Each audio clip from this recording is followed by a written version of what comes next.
Hello everyone, I'm Ben Fogle, explorer, television presenter, wildlife enthusiast and United Nations patron of the wilderness.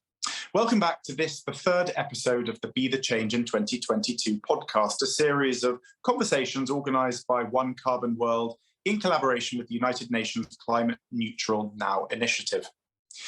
COP27 is now bringing parties together to accelerate action towards the goals of the Paris Agreement and the UN Framework Convention on Climate Change. Egypt's COP27 presidency vision is to move from negotiations and planning to implementation. Aligned with this vision, One Carbon World aimed to promote immediate action and strengthen its joint agenda with the UN in the mitigation of the effects of climate change through swift, voluntary action. The main goal of this podcast is to present to you inspirational stories and innovative solutions, reach more individuals and organizations worldwide, and encourage them to commit to do everything in their power and to do it now. This third episode is titled Green Finance, Aligning the Financial Markets with Climate Action. By working together, we can develop markets for green financial products that are robust in nature and integrate the risks and opportunities arising from climate change and the environment. Such an interesting topic to discuss. Now, before we invite our first guests, we'd like to share a short message from Miguel Naranjo, Programme Officer of the United Nations Climate Neutral Now initiative team in Bonn, who will be highlighting the importance of green finance in climate voluntary action.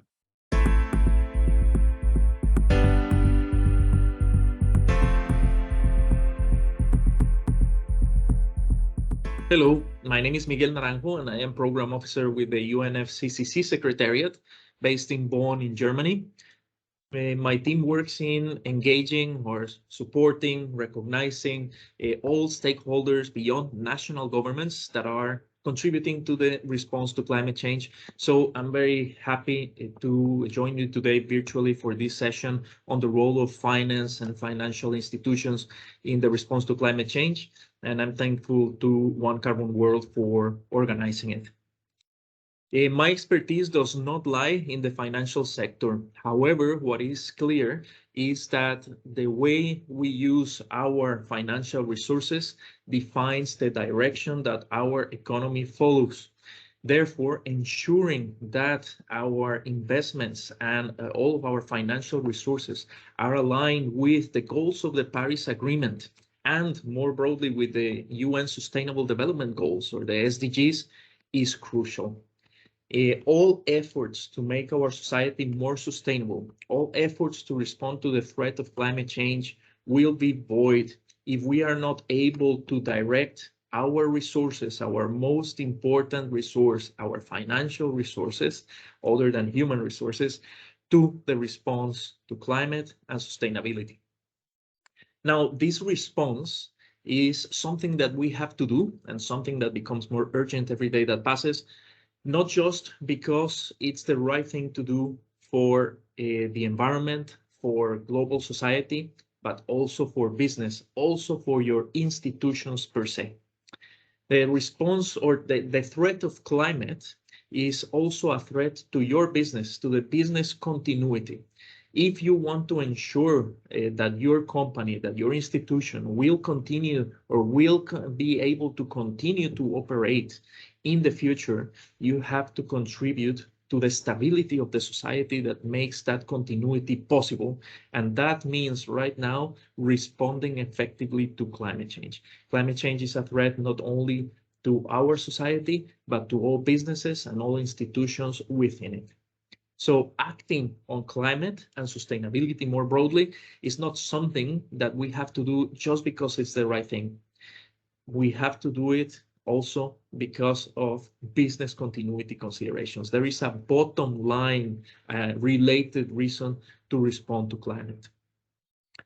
So I hope that with the conversations that you're going to have today and in the future, you realize more and more the value of responding to climate change, the value and the need to respond to climate change and to the triple planetary crisis that we're suffering: biodiversity, extinction, pollution, and climate change, so that we are able to respond effectively as a global society to it.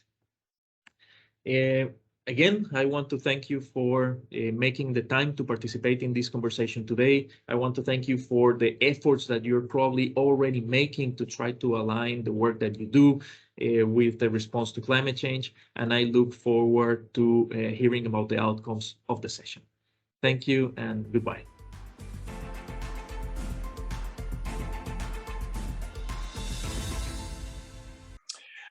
Thank you very much, Miguel, for that inspiring message coming from the UN team in Bonn. Now it gives me great pleasure to welcome our very first guest on this episode. He'll be speaking about green finance and especially how credit facilities can strengthen carbon reduction plans. We have with us Siva Niranjan, Head of Climate and Environmental Sustainability of Sopra Steria, and John Moran, Corporate Finance Director of Sopra Steria. Now, Sopra Steria is a European tech leader recognized for its consulting, digital services, and software development, helping its clients drive their digital transformation to obtain tangible and sustainable benefits. It provides end-to-end solutions to make large companies and organizations more competitive by combining in-depth knowledge of a wide range of business sectors and innovative technologies with a full collaborative approach. Welcome both. Let's get started with our very first question. We've recently learned that Sopra Steria has linked its 1.1 billion euro credit facility to your Science-Based Target Initiative approved carbon reduction plan. What made you want to do this? Let's begin with you, John. The DNA of Sopra Steria, since its foundation, has been anchored in its community with a focus on how technology can play a role in improving citizens' lives. The Sopra Steria Foundation has been active for more than 20 years, and we've also been active in community activities in India and in many other countries for a number of years. Our commitment to minimising our impact on the environment and carbon reduction is also long-standing. In fact, we were the first listed company in France to be awarded a CDP climate score of 100A in 2013, and we've been carbon neutral since 2014. Given all of this, it was quite natural for us to take the commitment to link our new credit facility to our carbon reduction plan. Recent developments in the finance market with the growth and the maturity of green financing and sustainability-linked loans provided the opportunity for us to make an initial step, which we were happy to take, with a very close cooperation between the group finance and CSR teams. That is fantastic. Sopra Steria really is a pioneer in this. Let me ask you one more question. How did the banks embrace this innovative approach? John? I have to say that our banks were very open and encouraging. There were some discussions about the nature of the KPI itself and the evolution of the future target, which is quite normal. All of these discussions were facilitated by Crédit Agricole, the Sustainability Structuring Bank, with the help of our advisor, Redbridge. What was really positive for the banks was the fact that due to the way the credit facility was structured, they identified sustainability projects would receive the same funding, whether or not the targets are achieved. That's due to the fact that if the targets are achieved, Sopra Steria will receive a bonus, which will be invested in the projects, whereas if the targets are not achieved, Sopra Steria will provide the same level of funding. And this innovation means that it's a real win-win for our carbon actions. John, thank you very much. Siva, I'm looking forward to bringing you in on this conversation. I'm interested to know more about how you credibly demonstrate your performance to the banks. Good question, Ben. As John alluded to it, and also you touched on it, our long-term targets to the year 2040 has been approved independently by the Science-Based Target Initiative to 1.5 degrees Celsius. So what we have done is taken that target and proportioned it over the period of the loans, basically having an intensity target, which is the CO2 emissions per employee as a professional services company. And then what we do on a monthly and quarterly basis is to gather the data that is necessary. And at the end of the financial year, we process the data.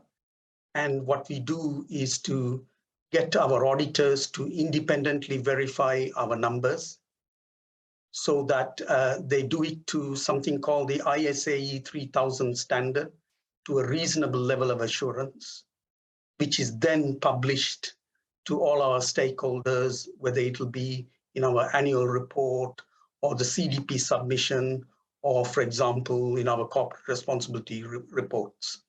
So as you can see that we have a very transparent governance to ensure that all of the stakeholders fully understand that we are really walking the talk.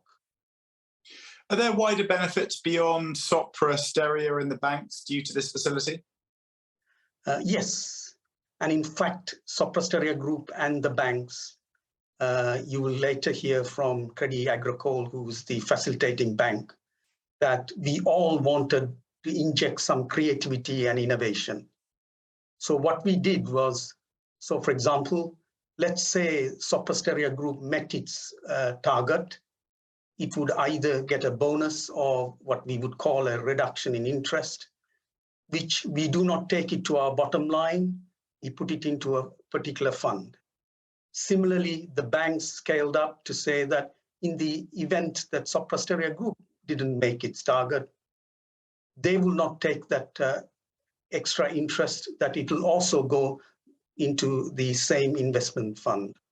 The banks and Sopra Steria Group will form an investment executive committee, which then will look to fund either seed fund or look for entrepreneurs, creativity, innovation, say, for example, in carbon capture technology, so that from a small beginning, the banks and Sopra Steria Group are looking, wouldn't it be great, for example, something came out of it where we found an invention for a carbon capture from the air that would help not just the banks and the company, but also the wider Europe, United Nations, the world, to move to a net zero economy and benefit and protect our planet for future generations.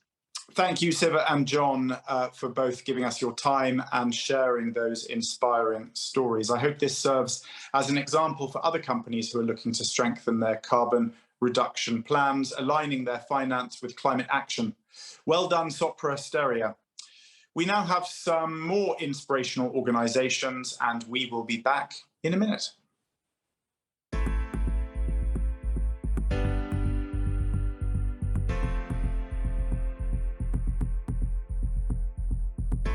Green finance has a critical role to play in working towards net zero and the mitigation of climate change. As we begin to recover from the pandemic, green finance presents a huge opportunity to build back with a greener future, creating new businesses and jobs. Investing and financially supporting green projects and activities is therefore key to sustainable development. Believe Housing is leading the way in supporting environmentally friendly housing and infrastructure. Let's find out more about their great initiatives. At Believe Housing, our newly procured fleet contains 10% electric vehicles to support with reducing our carbon emissions. At Believe Housing, to celebrate Earth Day, we planted a tree for every member of staff. At Believe Housing, when improving our homes, green measures are part of everything that we do. We've launched our allotment at Believe Housing, which will help improve the health and well-being of our staff and local communities. Earth Capital is also contributing to sustainable development and focusing on the connection between positive impact and commercial value. We've now completed a full footprint assessment across our portfolio, and we've engaged with our portfolio companies on their climate impact. We now find it easier to track our footprint, and the process feels far more institutionalized. One Carbon World has given us a forensic insight into where our footprint causes carbon emissions. At One Carbon World, we are experts on financial carbon footprints. You can also be part of the solution. Start your journey with us now.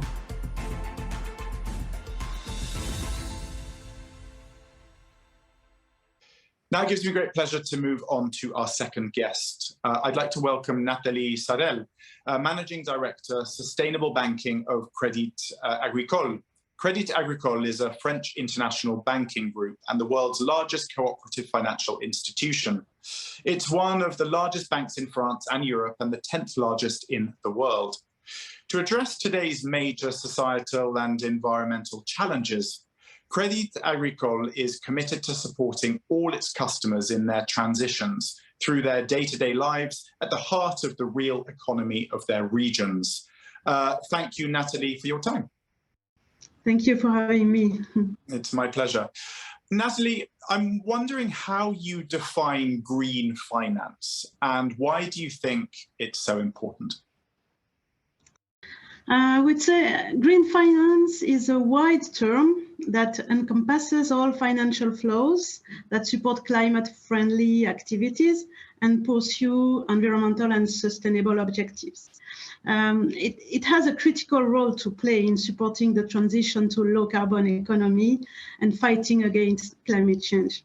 One of the greatest challenges we face is huge investment needs to finance green infrastructures, research and innovation, and it will require a massive shift of financial flows in order to fill this gap. That's where green financing is a great opportunity. Investment in equity won't be sufficient, and debt instruments like green bonds, for example, are very interesting in that space. As we begin to recover from the pandemic, green finance represents an opportunity to build a greener future and create new businesses and new jobs. It is also an opportunity to make transition to a low-carbon society more equal and to foster a more socially inclusive growth. So, in a nutshell, I would say that green finance can not only provide economic and environmental benefits to all, but also ensure a just transition that is socially inclusive. So effectively helping with levelling up. We were just speaking, as you heard, with Sopra Steria. Now, Crédit Agricole is the main bank on the 1.1 billion euro Sopra Steria facility. How do you work with other banks to make this actually happen? Actually, most importantly has been the preliminary work that we have done with Sopra Steria in the structuring phase that eased the process with other banks.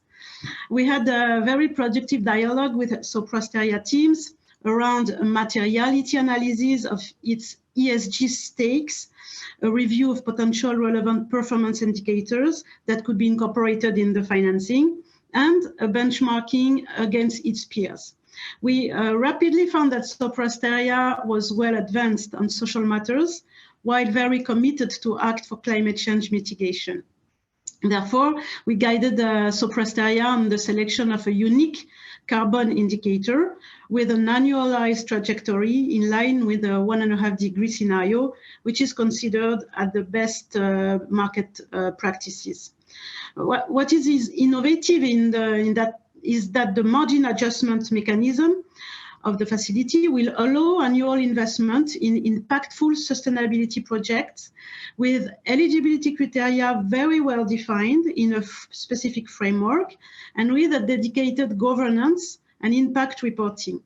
One example of projects being considered is a proposal on sustainable agriculture from a leading engineering school to use digital technology and artificial intelligence to improve efficiency in the watering and feeding of crops.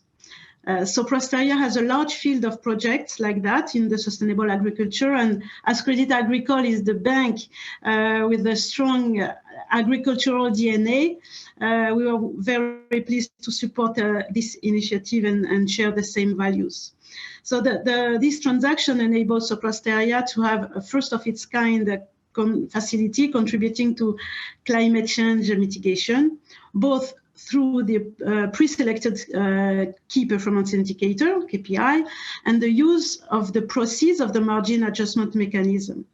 Overall, to answer the question, we had positive feedback from lenders, and we expect to see a growing number of similar structure in the future. I wanted just to add that Crédit Agricole CIB was very pleased to advise and accompany Sopra Steria in this landmark transaction, paving the way to a new standard. Nathalie, what needs to happen in the finance sector to meet the 1.5-degree Paris Agreement goal?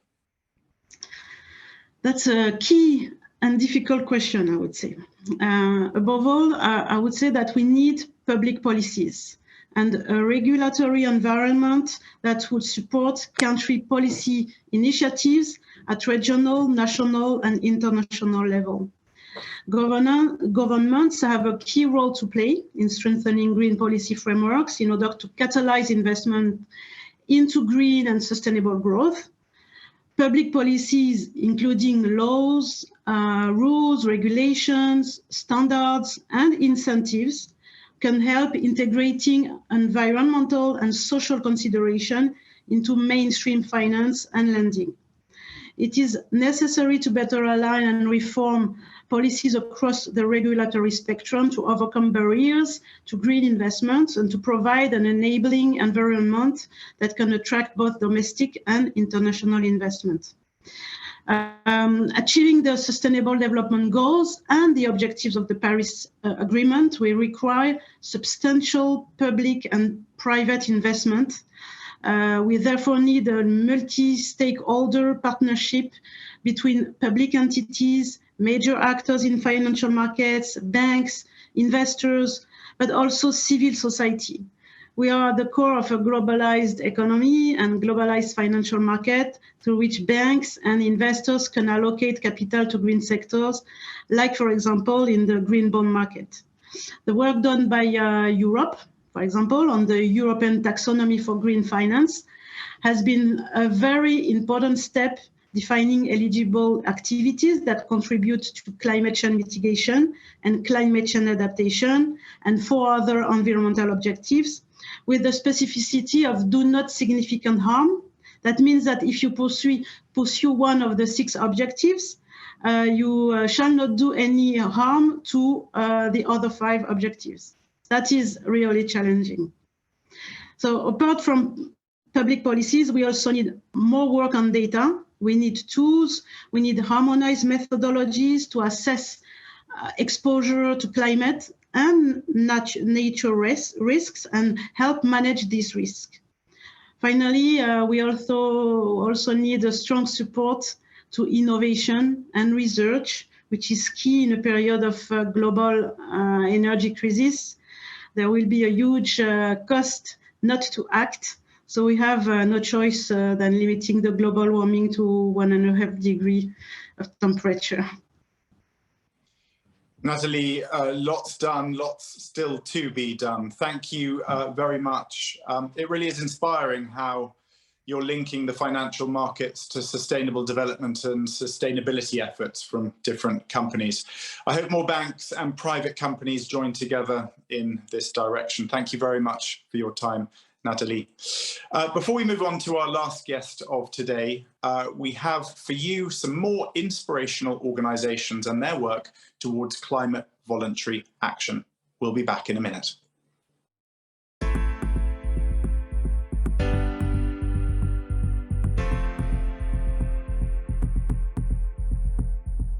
Together, we can develop markets for green financial products that are robust in nature and integrate the risks and opportunities arising from the environment. Banks are increasingly making more green finance available to fund green projects and invest in businesses to help them become more sustainable. Ultimately, green finance is all about aligning the financial markets with climate action. Sopra Steria is now pioneering with its carbon reduction plan approved by the Science Based Targets initiative. Let's find out more about their great initiatives. Our 49,000 colleagues from 30 countries are our ambassadors, shaping and delivering our publicly stated commitments on climate action. Our performance on climate action has been recognized by our inclusion in the prestigious CDP A list, for the past 5 years. Climate action and protecting the environment, along with social and economic best practices, are business as usual activities and embedded in everything we do. SEM is also pioneering technological solutions to mitigate climate change and works with their partners to conserve and reuse resources. We help build climate resilience by developing technologies that reduce emissions and recover valuable resources from waste. Our technologies support global decarbonisation efforts, halt biodiversity loss, and recover precious nutrients from waste. Green finance can provide economic and environmental benefits to all. Be part of the solution. Start your journey with us now.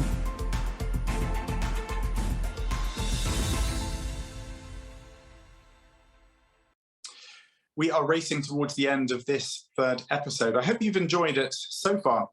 We now have Roy Parizat joining us. Roy is fund manager of the World Bank's Biocarbon Fund Initiative for Sustainable Forest Landscapes. This initiative collaborates with countries around the world to reduce emissions from the land sector through smarter land use planning, policies, and practices. It aims to help rural communities address poverty and develop sustainably, while simultaneously reducing land-based greenhouse gas emissions. To accomplish these goals, ISFL, as it's known, programs seek to build on experience, leverage partnerships, incentivize results, and emphasize working at scale. Just a small job for you there, Roy. Thanks for joining us. Thank you for having me.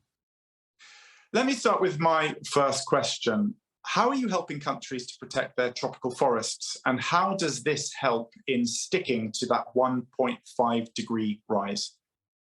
That's a great question, but it might be worth thinking about why are we focused on forests. And I think it's really important to drive home the point that if tropical deforestation was a country, it would be the world's third largest emitter of greenhouse gases. In 2021 alone, destroyed primary rainforests generated as much CO2 as the whole Indian country. So you realize the scale of this. As such, if we're thinking about where do we need to focus on to achieve 1.5 degrees, we have to think about forests and actually find ways of working with forests. In addition, forests are an amazing source of carbon capture. And most importantly, it's a lower cost of doing this. So while it may not be as exciting as lots of technological innovations of pulling carbon out of the air, the protection of forests can play a very, very, very significant role. The challenge, of course, is why has it not been done? Why have we seen deforestation continue when we all know just how important it is? And as such, my fund and the World Bank Group are looking at ways of supporting new models that can actually help countries and communities protect their forests, because clearly something's not going right to date, and we need to find a way to help it go right. As such, we've expanded our thinking from just thinking just about forests being forests and preserving forests to thinking about forests as being a land use alongside other land uses. And we know that communities are reliant on forests. We know that people living by forests have economic needs and drivers that sometimes force them or encourage them to do things in a way that damage forests.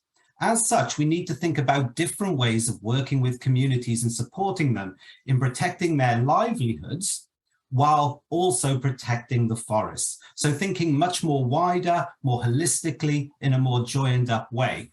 Now, I'm not saying that's easy, and it certainly isn't. But as we start to move into some of these piloted programs, we're starting to realize that if we look at every country and look at all of the land uses in forested areas, and we start to think about the different contexts and the different drivers, there are ways of doing this that encourage communities and individual actors and businesses and enterprises and governments to find a way of helping protect forests and helping to look after them. And again, if you can get the economic interests of those actors on the ground aligned with preservation and replanting of forestry and looking after forestry, then you can have a virtuous cycle where people become wealthier, the planet benefits, and that's what we're trying to do. It's not just about paying people not to chop down forests, but it's finding ways of fundamentally helping them have good quality, good income lives in a way that also protects those forests.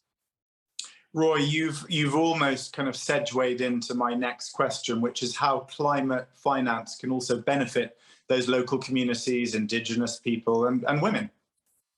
Absolutely. And one of the things, and I think this gets to the heart of the matter, that has happened in previous experiences where we've had very negative outcomes or not so good outcomes with forest protection and forest preservation, has been they're very well-meaning programs, but they often focus only on how does one protect a forest without thinking about what about the people who live by those forests that have to every day go about their businesses, look after their families, generate an income? We're not thinking about them sometimes. And so all of our programs now are putting those communities at the heart and the center. Now, it's also a social imperative to do this because sometimes these are the poorest of the poor and these are the communities that need support. And we can't get to 1.5 degrees or stick with 1.5 degrees while excluding some of the people who have the greatest need for economic improvement. But at the same time, it's also really good business and good project management to think about how do you work with those groups that are currently excluded, that don't have a voice at the table, to get their buy-in and to get their support and have them working to support forest preservation, especially in tropical forest environments. And so all of our programs look to have social inclusion at the heart of it. And by that, we mean Indigenous people, we mean marginalized groups, and we mean women. And again, it's very strange when you say women because they make up half the world's population. But in so many situations, they really do not have a seat at the table and they don't get to explain what they see as their imperatives, what they need to protect their families. And we can't then, if we're not listening, design programs to think about their drivers and their desires and actually design them to meet their needs so that they're fully bought in and supported. And again, if we think about Indigenous people who far too many times are overlooked, Indigenous people collectively manage nearly 300 billion metric tons of carbon stored above and below ground. That's 30 years worth of global emissions. If you do not talk to Indigenous people and you don't understand what support you need and how to design your programs to work with them, not against them, you will have struggles to make these things work.